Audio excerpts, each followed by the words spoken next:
पंजाब के मालवे खेत्र का शहर फरीदकोट 1 लाख वाली आबादी के शहर फरीदकोट में एक वक्रा ही नज़ारा देखने को मिलता है।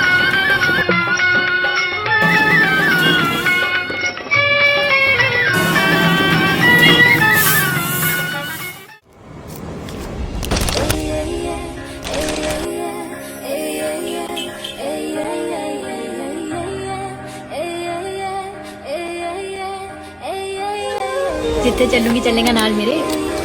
टिकटा दो लेना ਚੱਲਣਾ ਤਾਂ ਨਾਲ ਹੀ ਐ ਤੇਰੇ ਹੁਣ ਟਿਕਟਾਂ ਤਾਂ ਲੈ ਲੀਆਂ 2 ਨੀ ਤੇਰੀਆਂ ਅੱਖੀਆਂ ਦੇ ਵਿੱਚ ਤਾਰੇ ਮਾਰਨ ਲਈ ਸ਼ਿਕਾਰੇ ਨੀ ਮਟਿਆਰ ਨੀ ਕਿੱਥੋਂ ਝਾਂਜਰਾਂ ਕਿੱਥੋਂ ਚੂੜੀਆਂ ਕਿੱਥੋਂ ਲੈਣੀ ਐ ਮਸਕਾਰੇ ਬਾਣੀਏ